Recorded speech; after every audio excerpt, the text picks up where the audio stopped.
Assalamualaikum warahmatullahi wabarakatuh. Kembali lagi di channel YouTube aku, Anggi Suryanika. Jadi pada kesempatan kali ini aku ingin berbagi informasi mengenai portal atau website resmi pendaftaran CASN tahun 2021.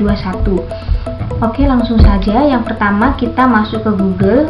Selanjutnya kita bisa ketik di kolom pencarian yaitu SSCASN. Lalu kita klik enter. Nah, kita bisa membuka yang websitenya adalah sscasn.bkn.go.id.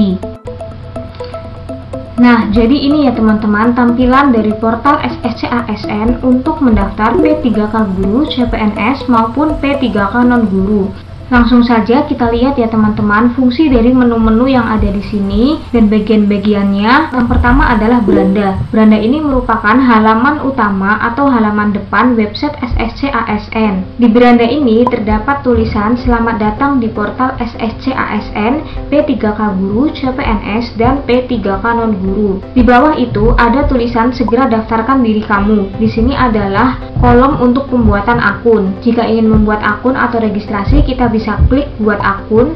Selanjutnya di bawahnya ada daftar instansi yang membuka pendaftaran. Di sini adalah untuk mengecek instansi mana saja yang sudah dibuka pendaftarannya. Oke, supaya tidak penasaran, kita intip satu persatu isinya ya. Di sini buat akun, kita bisa klik. Nah, tampilannya seperti ini, yaitu login pendaftaran SSCASN. Karena kita belum memiliki akun, maka kita bisa klik buat akun. Nah, ini tampilan untuk pendaftaran akun SSCASN tahun 2021. Namun untuk informasi awal bagi teman-teman yaitu pendaftaran akun di SSCASN 2021 ini adalah untuk seluruh pelamar yang ingin mendaftar CASN tahun 2021. Baik itu pelamar tahun 2019 yang sudah pernah melakukan registrasi akun juga harus melakukan registrasi ulang jika ingin mendaftar CASN tahun 2021.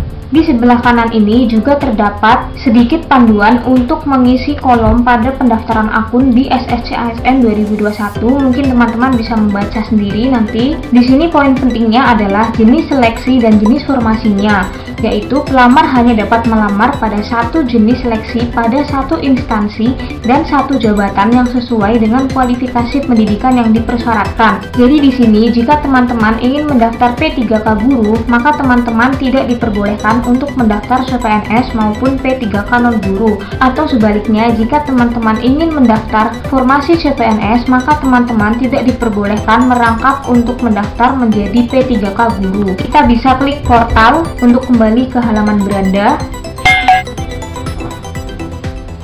Lalu kita intip daftar instansi yang sudah membuka pendaftaran. Caranya dengan cek di sini.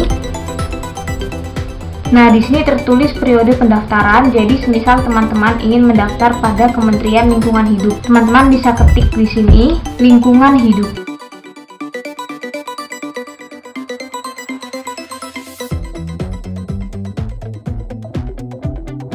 Nah, di sini muncul ya teman-teman. Jadi ada instansinya yaitu Kementerian Lingkungan Hidup dan Kehutanan. Di sini CPNS maupun P3K Non-Guru ini sudah dibuka pendaftaran. Oke, kita kembali lagi ke beranda. Selanjutnya di beranda ini juga terdapat timeline seleksi, di mana di sini ada jadwal seleksi dari pengumuman lowongan, kemudian pendaftaran, kemudian ada seleksi administrasi, ujian seleksi kompetensi dasar atau SKD, ujian seleksi kompetensi bidang atau SKB, pengumuman kelulusan, dan beberapa pengertian-pengertian mengenai CPNS, P3K Guru maupun P3K Non-Guru. Selanjutnya kita masuk ke menu alur. Untuk alur sistem seleksi calon ASN ini dibedakan menjadi 3, yaitu P3K Guru, CPNS, dan P3K Non-Guru. Bagi yang ingin mendaftar pada formasi P3K Guru, teman-teman bisa mendownload panduan lengkap atau buku petunjuk seleksi P3K Guru di kolom ini. Nah, bagi teman-teman yang ingin mendaftar pada formasi CPNS, teman-teman bisa mendownload buku petunjuk seleksi CPNS di kolom ini. Untuk alur pendaftarannya sendiri juga terdapat pada bagian bawah.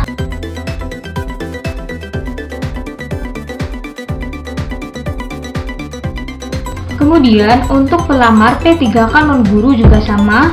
Buku petunjuk seleksi P3K non-guru bisa teman-teman download di kolom ini. Untuk alur seleksinya juga bisa di-download di kolom ini. Selanjutnya kita masuk ke kolom pendaftaran. Untuk kolom pendaftaran ini tampilannya adalah sama dengan yang tadi kita klik buat akun di beranda. Kita kembali ke halaman sebelumnya. Nah, kolom selanjutnya ada kolom tanya jawab. Di kolom tanya jawab ini dibedakan menjadi 3, yaitu tanya jawab untuk P3K guru, CPNS, dan P3K non-guru. Nah, untuk beberapa pertanyaan yang sudah disediakan beserta jawabannya, di sini sudah lengkap. Teman-teman bisa memilih ingin menanyakan apakah seputar pendaftaran akun, syarat pendaftaran, perbaikan data, pencetakan kartu, dokumen, maupun perihal login. Di kolom CPNS maupun P3K non-guru juga sama. Menu selanjutnya adalah Helpdesk. Helpdesk ini merupakan pusat bantuan sistem seleksi SSC ASN tahun 2021.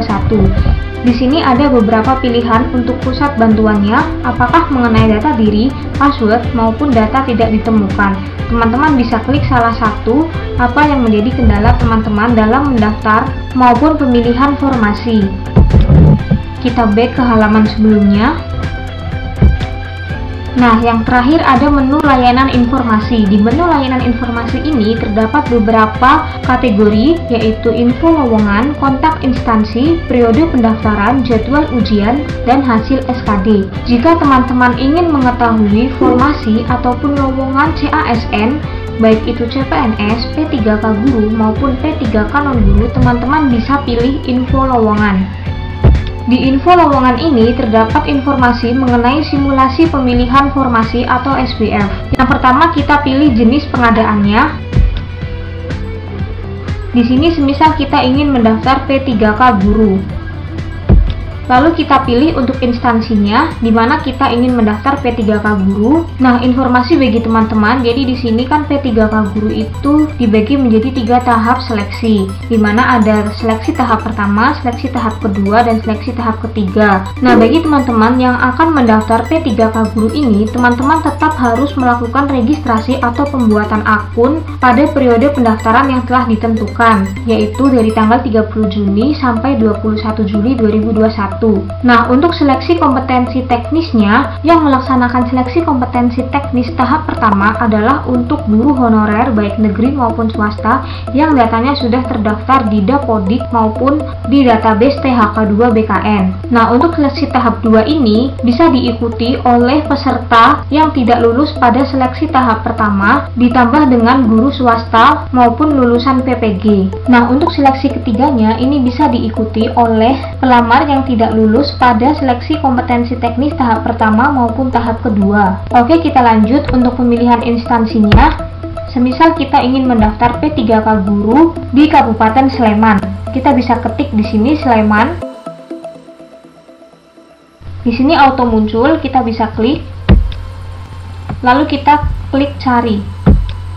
Nah, di sini muncul ya teman-teman, pemerintah Kabupaten Sleman P3K guru. Kita bisa mengatur berapa baris yang ingin kita tampilkan per halaman, semisal 50. Nah, kita bisa mencari, kita ingin mencari guru apa, semisal PPKN. Kita bisa ketik di sini PPKN. Nah, di sini muncul pilihannya guru PPKN beserta lokasinya dan jumlah kebutuhannya pada masing-masing lokasi tersebut. Lalu jika kita ingin mendaftar formasi CPNS, kita bisa klik jenis pengadaan CPNS, lalu kita pilih di sini untuk instansinya, semisal kita ingin memilih instansi untuk Lampung Selatan. Nah, di sini ada pemerintah Kabupaten Lampung Selatan, kita klik. Kita cari. Nah, di sini muncul pemerintah Kabupaten Lampung Selatan untuk formasi CPNS. Semisal kita dari lulusan S1 Manajemen, maka kita bisa ketik di kolom pencarian ini. Nah, di bawahnya nanti otomatis muncul formasi yang dapat diisi dari lulusan S1 Manajemen. Selanjutnya, untuk P3K non-guru, semisal kita ingin memilih instansi pemerintah Kota Surabaya. Kita klik cari. Di sini muncul pemerintah Kota Surabaya untuk P3K non-guru. Kita ingin mencari formasi perawat, maka kita tulis di sini pencariannya perawat. Nah, di sini auto muncul. Di sini ada beberapa formasi perawat dan lokasi penempatannya serta kebutuhannya per lokasi ini. Oke, kemudian layanan informasi ini ada kontak instansi. Di kontak instansi ini kita bisa mencari, semisal kita ingin mencari instansi pemerintah Provinsi Jawa Barat. Nah, di sini muncul yaitu website instansinya, media sosialnya, dan untuk helpdesk-nya. Selanjutnya ada periode pendaftaran. Periode pendaftaran ini adalah untuk mengetahui rentang waktu untuk pendaftaran ASN pada masing-masing instansi. Misal kita ingin mencari instansi pemerintah Kabupaten Bandung. Nah, ini untuk pemerintah Kabupaten Bandung. Di sini tertulis P3K Guru. Ini mulainya tanggal 30 Juni dan ditutup pada 21 Juli 2021. Selanjutnya ada jadwal ujian dan juga hasil SKD. Dan di paling kanan ini terdapat menu login. Menu login ini digunakan bagi teman-teman yang sudah melakukan registrasi akun atau pendaftaran dan digunakan untuk pemilihan formasi. Nanti akan aku bahas lebih lanjut mengenai cara pembuatan akun dan juga pemilihan formasi bagi teman-teman yang tidak ingin ketinggalan informasi mengenai pendaftaran CASN baik itu P3K Guru, CPNS maupun P3K Non-Guru. Teman-teman bisa subscribe channel YouTube ini. Jangan lupa bagikan ke teman-teman kalian yang juga ingin mendaftar sebagai CASN tahun 2021 ini. Sekian informasi yang dapat aku berikan pada kesempatan kali ini, semoga bermanfaat. Terima kasih.